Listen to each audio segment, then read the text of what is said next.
After a 7-week trial, the jury is now deliberating Diddy's fate on serious charges including sex trafficking and racketeering. Even Aubrey O'Day, his former protege, isn't convinced prosecutors proved everything without a doubt. But what most people don't realize, there's one specific charge where legal experts say his defense completely falls apart. When you hear about celebrity trials, it's easy to assume their money and fame will protect them. But in Diddy's case, that might not be enough. The charges against him touch on some truly disturbing allegations that span decades. And despite his not guilty plea, experts say one particular charge has him backed into a corner. Think about it.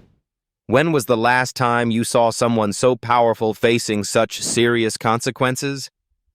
This isn't just about celebrity gossip. It's about what happens when the justice system finally catches up with someone who thought they were untouchable. Diddy's legal team came armed with high-priced attorneys and character witnesses. They've tried to paint him as a misunderstood entrepreneur whose private life has been twisted by prosecutors. But the mountain of evidence keeps growing higher. Diddy's trial has brought forward witnesses with harrowing stories. Cassie Ventura and another woman identified only as Jane shared testimony about abuse that's difficult to hear. The prosecution even presented photo evidence of the alleged abuse Cassie endured. These women's accounts paint a picture of manipulation through both physical violence and financial control. Multiple accusers described similar patterns: lavish gifts followed by escalating demands and threats if they tried to leave. What's truly shocking is how these allegations remained hidden for so long, despite happening in an industry full of people who must have known. But will their testimony be enough to convince all 12 jurors beyond reasonable doubt? So which charge has legal experts saying Diddy is cooked? It's transportation to engage in prostitution. According to criminal defense attorney Eric Faddis, this charge is particularly damning because the evidence is straightforward.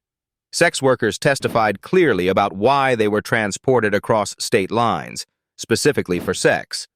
While his defense tried to argue he was just paying for time, not sexual performance, this distinction might be too thin for jurors to buy. The prosecution presented flight records, hotel receipts, and text messages that create a timeline too specific to dismiss.